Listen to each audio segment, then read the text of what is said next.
Hoy nos vamos a referir a la intromisión de ciertos elementos fantásticos en una trama, digamos, realista. Y vamos a partir de esta novela de Richard Bach, que se llama Juan Salvador Gaviota, que es una novela que en realidad es un autor que marcó profundamente mi adolescencia como lector, y después yo durante muchos años quise que no me gustara por un prejuicio estúpido, pero sin embargo a mí me encanta Richard Bach, y tengo varios libros de él. Acá agarré uno al azar que se llama Ajeno a la Tierra, pero este libro en particular, Juan Salvador Gaviota, que tiene unas ilustraciones bellísimas, unas fotos bellísimas, este libro estaba dedicado, y yo arranqué la página en que estaba dedicado. Me lo había regalado un hombre que se llamaba Enrique, y que era una pareja de mi mamá. Yo debía tener 14 o 15 años cuando me regaló este libro. Y él después, bueno, tuvo unos comportamientos fraudulentos con nuestra familia, digamos. Y entonces yo me enojé con él y arranqué esta página. Pero nunca me voy a olvidar que yo estaba enfermo, tenía fiebre. Y él llegó un día a mi casa con este libro.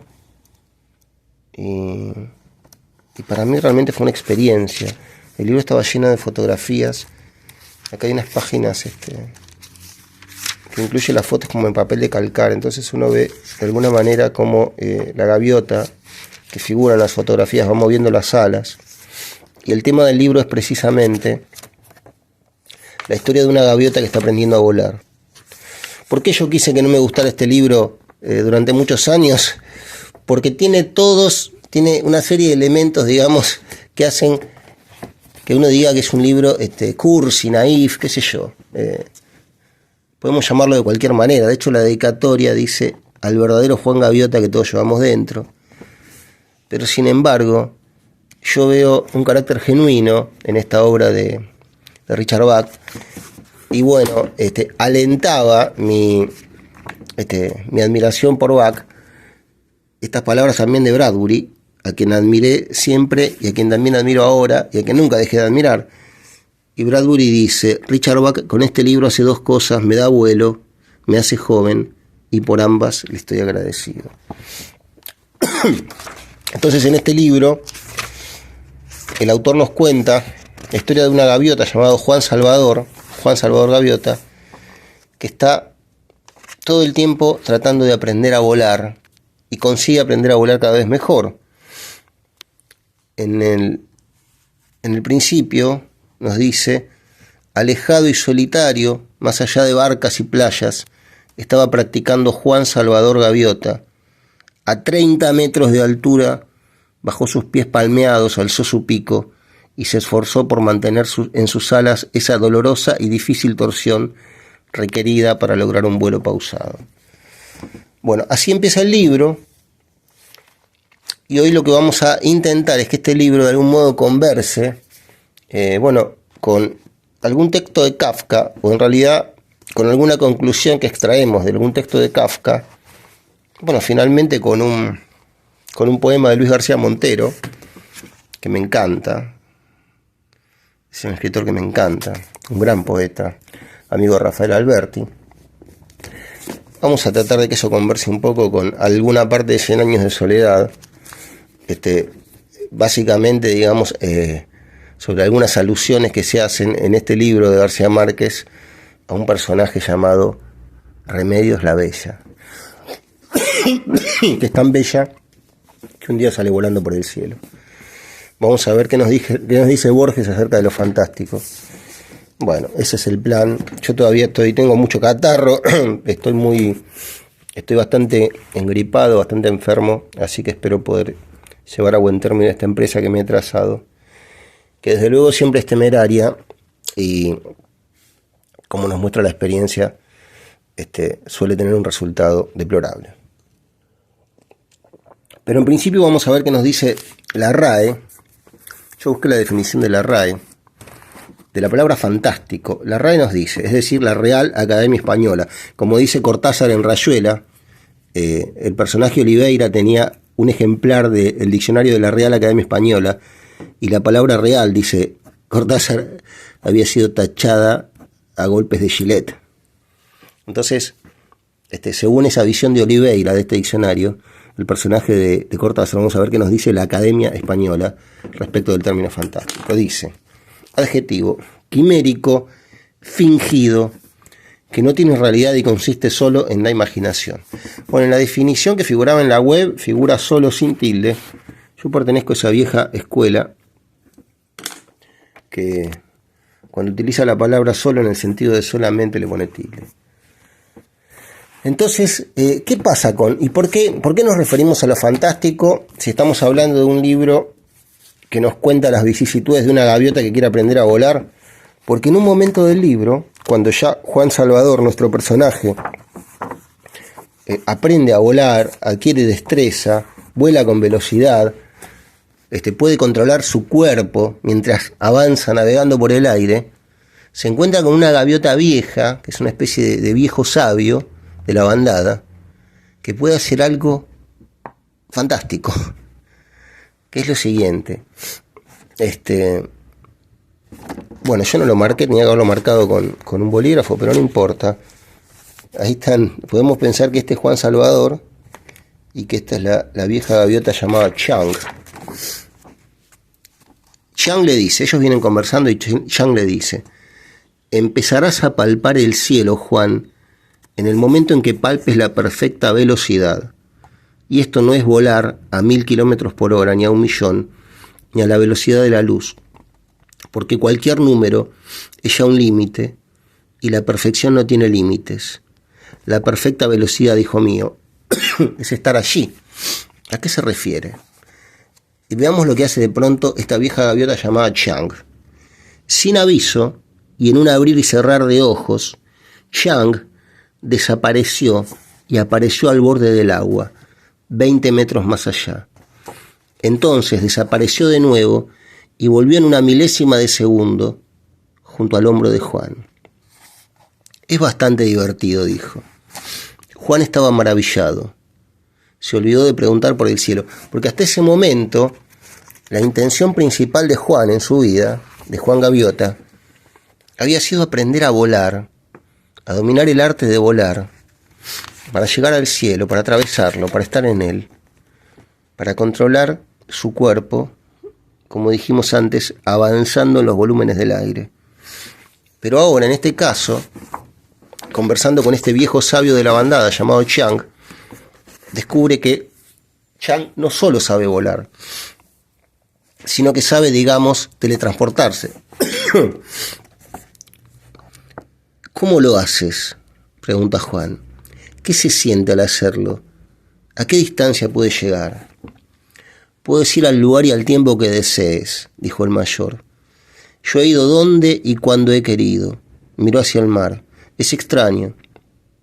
Las gaviotas me desprecian, que desprecian la perfección por el gusto de viajar, no llegan a ninguna parte y lo hacen lentamente. Las que se olvidan de viajar por alcanzar la perfección llegan a todas partes al instante. Recuerda, Juan, el cielo no es un lugar ni un tiempo, porque el lugar y el tiempo poco significan. Disculpen, yo estoy muy averiado.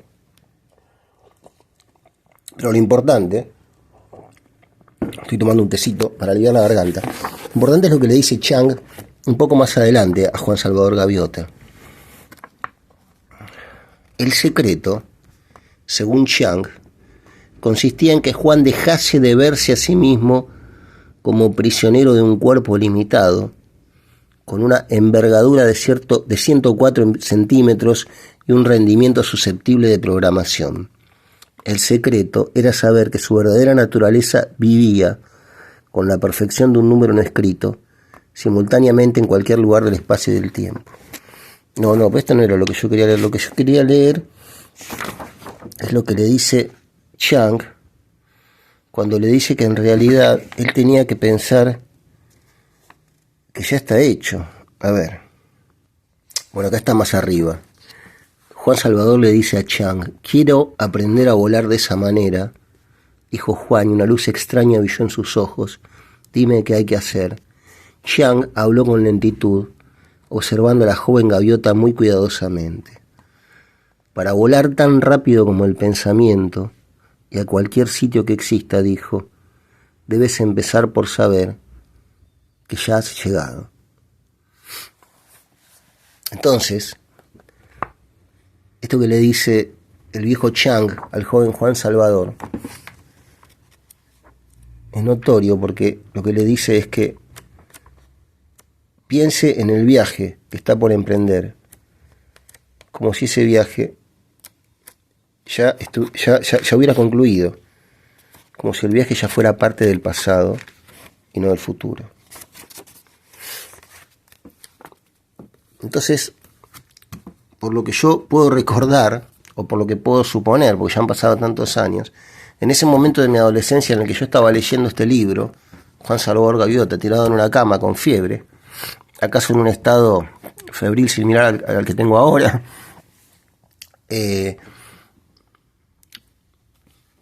eso me sorprendió muchísimo, porque de pronto yo venía leyendo una narración en la que una gaviota venía volando, venía aprendiendo el arte de volar, y de pronto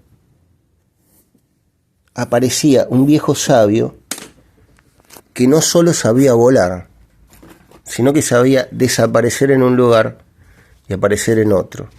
Entonces esa intromisión de un elemento fantástico en la trama aparentemente realista del libro capturó mi atención y me asombró muchísimo.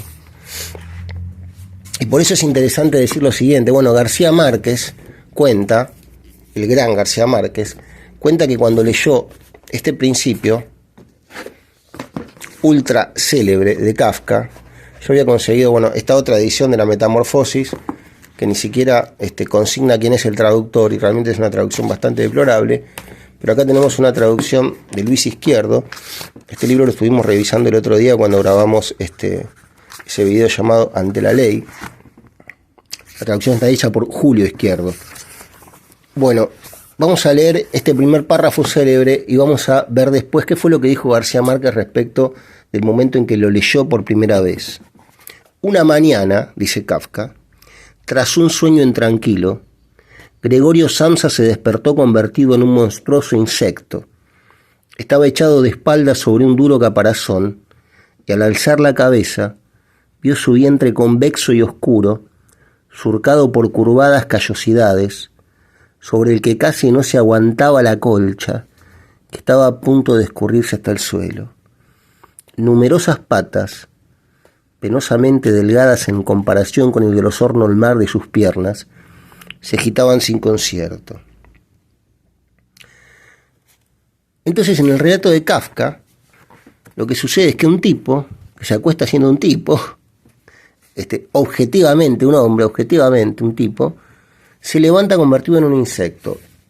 Nosotros no sabemos cuál es el origen o cuál es el motivo de esa transformación, pero a partir de ese momento, en todo su relato, Gregorio Samsa sigue siendo un insecto, y su familia, luego de un pequeño escándalo, que es una familia a quien Gregorio Samsa mantiene con su trabajo, quiere hacer todo lo posible para que la vida siga siendo normal y para que vaya a trabajar. Y después se acostumbran a que sea un insecto y le llevan comida en un platito. Pero lo interesante de esto es ver cómo, de pronto, este relato empieza de una manera fantástica, casi sin que uno esté preparado para lo que va a leer. Uno ya entra en el relato con este elemento fantástico como, un vector inicial que marca la dirección del relato. Y Gabriel García Márquez dijo que cuando leyó por primera vez ese principio de Kafka, él no sabía que se podía escribir así. Él dijo, yo no sabía que se podía escribir así. Entonces, él comprendió que una de las posibilidades de la literatura era precisamente la posibilidad de imaginar cosas que a priori son imposibles. En un texto recobrado de Borges, que son, se le llama estos textos recobrados a los textos que Borges fue publicando en revistas en diarios, en alguna conferencia, en algún reportaje que le han hecho, en un texto que se llama Los caminos de la imaginación, que está publicado en el año 1984 en la revista Minotauro, que era una revista, recuerdo, con forma cuadrada, similar a las revistas Libro de Editorial Planeta, que siempre tenían ciertos temas en los que se versaba acerca del esoterismo. Borges dice: Valéry afirmó que la cosmogonía es el más antiguo de los géneros literarios. La poesía, según se sabe, empieza por el mito y por la epopeya. El concepto de literatura realista es asaz nuevo. También lo es la idea hoy común de que el deber del escritor es reflejar su época y las circunstancias sociales que la rodean. El realismo, digamos. La imaginación ha preferido siempre tierras lejanas y épocas antiguas o venideras. No huelga señalar que todos los personajes de la épica anglosajona son escandinavos. Las mil y una noches se complacen, como los poemas homéricos, en la veneración de nombres antiguos y de regiones alejadas o fabulosas. Acá lo que nos dice Borges es que desde sus inicios la literatura fue fantástica. Lo que hacía la gente era imaginar sucesos fantásticos que en la vida ordinaria, cotidiana y normal no pudieran ser posibles. Ese es el verdadero origen de la literatura. Dice Borges que la afición por el realismo es un vicio bastante reciente en términos de la historia de la humanidad. Entonces, nosotros vamos a ver cómo, tomando esa enseñanza de Kafka, Gabriel García Márquez, en este libro que está impreso al revés, ahí está García Márquez, calculo que esa foto es más o menos de la época en la que publica 100 años de soledad, en 1967.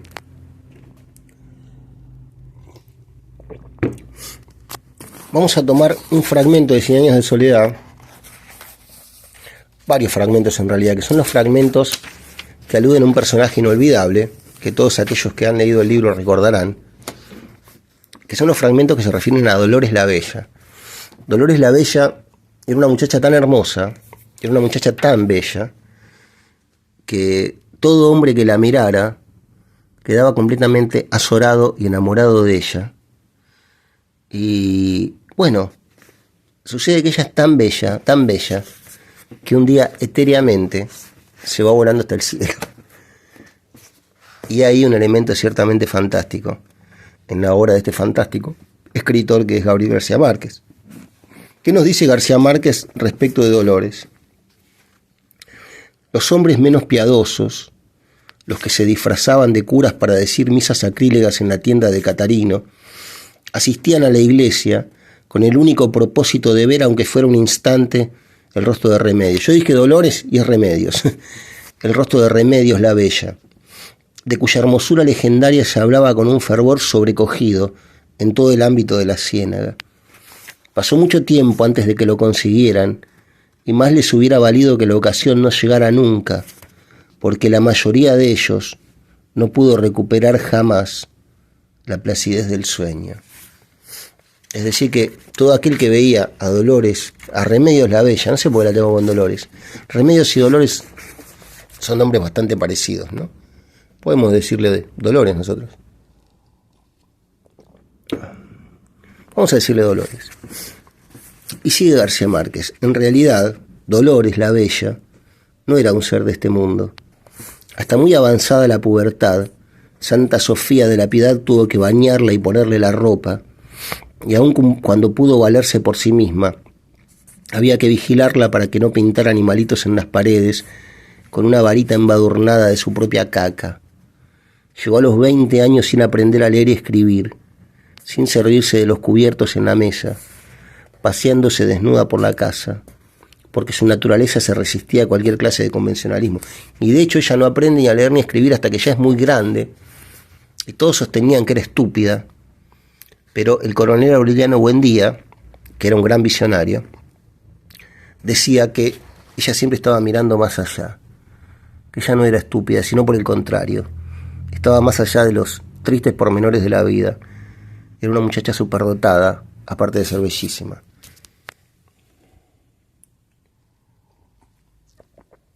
¿Qué más pasa con Dolores Remedios, la bella?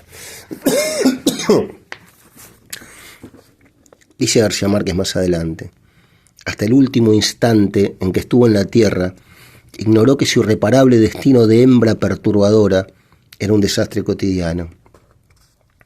Cada vez que aparecía en el comedor, contrariando las órdenes de Úrsula, ocasionaba un pánico de exasperación entre los forasteros. Porque aparte, bueno, ella tenía la costumbre de andar desnuda por la casa, y si no podía estar desnuda, se ponía solamente un camisón, a través de cuyo aspecto traslúcido se evidenciaba el contorno de su cuerpo desnudo debajo, que como dijimos era bellísimo. Era demasiado evidente que estaba desnuda por completo bajo el burdo camisón, y nadie podía entender que su cráneo pelado y perfecto no era un desafío, y que no era una criminal provocación el descaro con que se descubría los muslos para quitarse el calor, y el gusto con el que se chupaba los dedos después de comer con las manos. Y sigue contándonos Gabriel García Márquez. Un día, cuando empezaba a bañarse, un forastero levantó una teja del techo y se quedó sin aliento ante el tremendo espectáculo de su desnudez. Ella vio los ojos desolados a través de las tejas rotas y no tuvo una reacción de vergüenza sino de alarma. «Cuidado», exclamó, «se va a caer». «Nada más quiero verla», murmuró el forastero. «Ah, bueno», dijo ella, «pero tenga cuidado, que esas tejas están podridas». El rostro del forastero tenía una dolorosa expresión de estupor y parecía batallar sordamente contra sus impulsos primarios para no disipar el espejismo. Dolores la bella pensó que estaba sufriendo con el temor de que se rompieran las tejas y se bañó más deprisa que de costumbre para que el hombre no siguiera en peligro. Y el tipo después le dice: «Déjeme jabonarla». «Le agradezco la buena intención», dijo ella, «pero me basto con mis dos manos». «Aunque sea a la espalda», suplicó el forastero. Bueno, la cuestión es que este tipo empieza a trepar un poco más con la intención de acercarse a ella. Se rompe el techo y el tipo cae redondamente y se muere. Las tejas podridas se despedazaron en un estrépito de desastre y el hombre apenas alcanzó a lanzar un grito de terror. Y se rompió el cráneo y murió sin agonía en el piso del cemento. Entonces, a partir de ese momento empezaron a relacionar a Dolores Remedios con la muerte.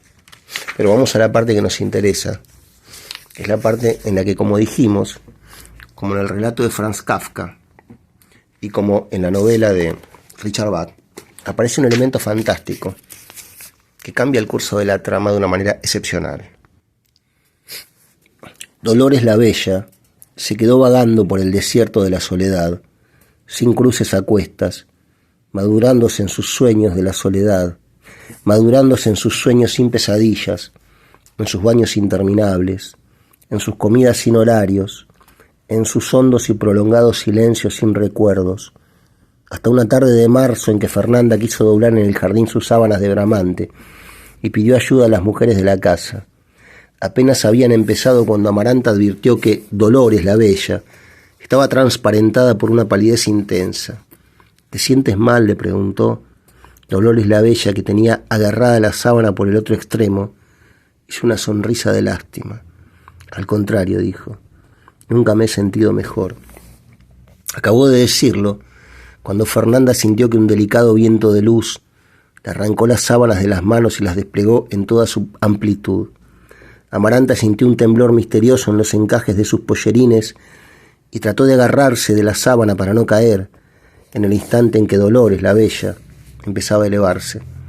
Úrsula, ya casi ciega, fue la única que tuvo serenidad para identificar la naturaleza de aquel viento irreparable y dejó las sábanas a merced de la luz, viendo a Dolores la bella, que le decía adiós con la mano, entre el deslumbrante aleteo de las sábanas que subían con ella, que abandonaban con ella el aire de los escarabajos y las dalias, y pasaban con ella a través del aire, donde terminaban las 4 de la tarde, y se perdieron con ella para siempre, en los altos aires, donde no podían alcanzarla y los más altos pájaros de la memoria.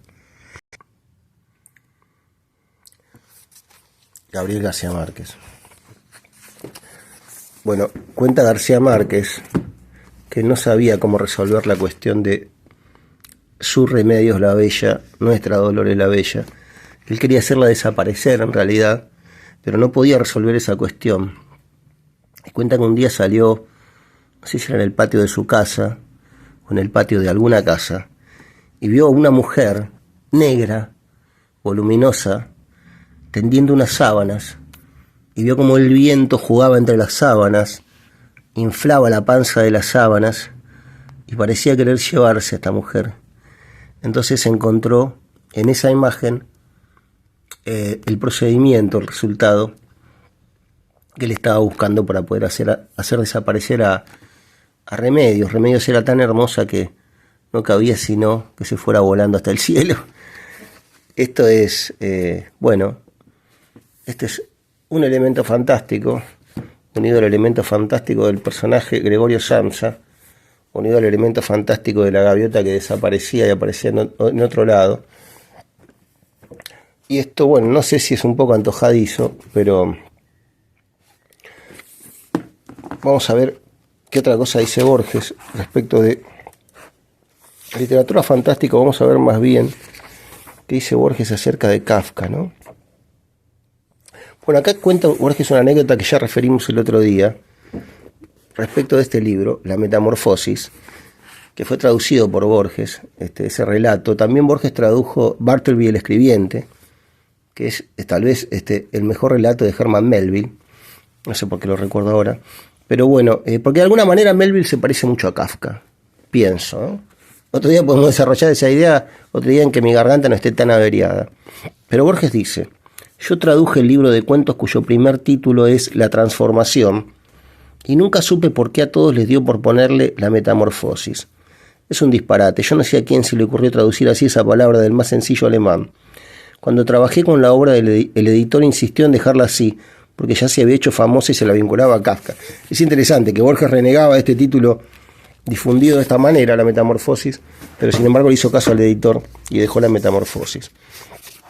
Bueno, vamos a cerrar con esto. Dice Borges: Kafka ha sido uno de los grandes autores de toda la literatura. Para mí es el primero de este siglo.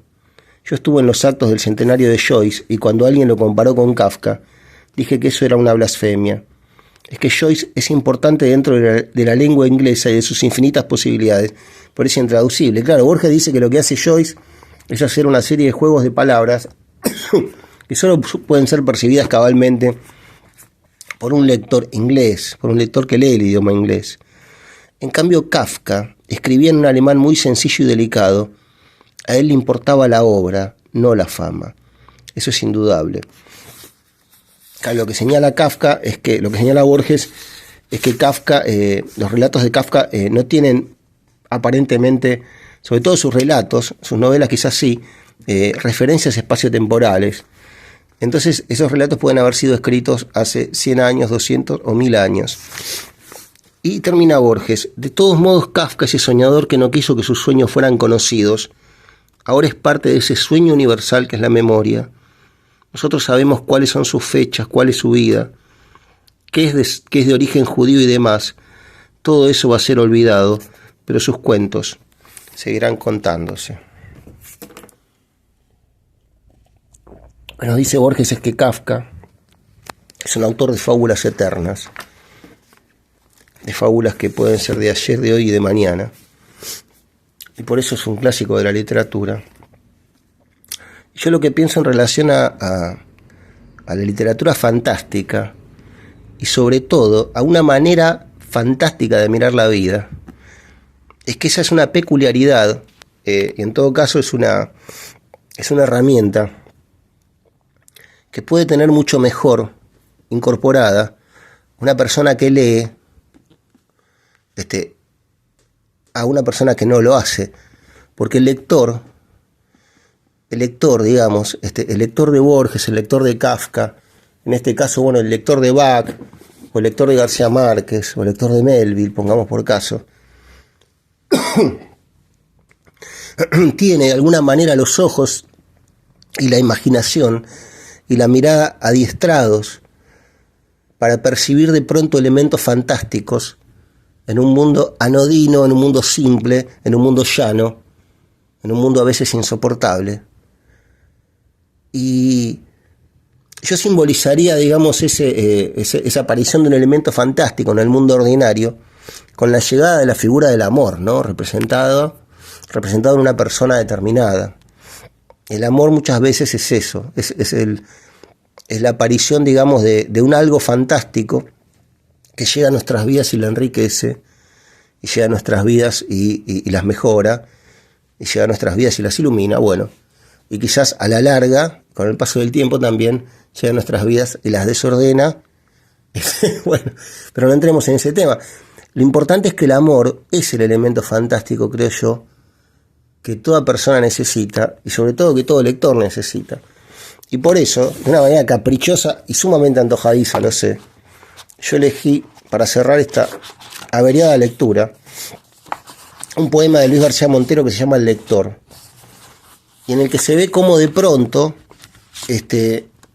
un lector que está mirando una plaza, sentado en un primer piso, leyendo un libro al lado de una ventana, lee el libro y alternadamente mira la plaza, ve pasar a las personas simples, personas de la vida cotidiana, personas, digamos, sin ningún elemento fantástico que los distinga, hasta que de pronto un hombre que está en la plaza levanta la cabeza, mira al lector y se produce un hecho estético inigualable. Y eso es lo que nos cuenta Luis García Montero en su poema El lector. Y yo también caprichosamente creo que voy a llamar a este video El lector, porque no sé cómo llamarlo. Al volver, burocráticos hombres con cartera descansan un momento. Hay un rumor de luces suspendidas, una dispersa claridad de voces. En la tarde se abren los pájaros en fuga, el coro de las madres y de las bicicletas, un músico ambulante. La vida rutinaria es esta mansedumbre de gente que se llama, se besa, se despide, mientras el sol incendia las fachadas y se apaga en el agua de la fuente, en la botella del mendigo. Está la plaza llena todavía. Desde el balcón, sentado con un libro, comparto en soledad la jubilosa caída de la tarde. Después habrá un misterio en cada esquina, un silencio de tilos y de sombras. Descenderá la noche, saltando como un gato de ojos brillantísimos, y por el decorado de la plaza, lejos ya del rumor de los talleres, veré cruzar extrañas siluetas, un loco en su caballo, un monarca asesino, una mujer adúltera de sueños descompuestos, el sabio que ha vendido su alma a detectives, cargados de derrota, piratas infernales, y también burocráticos seres con cartera, que esconden en su vida rutinaria un estrangulador, un resistente, de guerras y ciudades sometidas, o tal vez un poeta. En mitad de la plaza hay alguien que se vuelve y levanta los ojos para buscar la luz en mi ventana, el faro de la noche y sus fantasmas.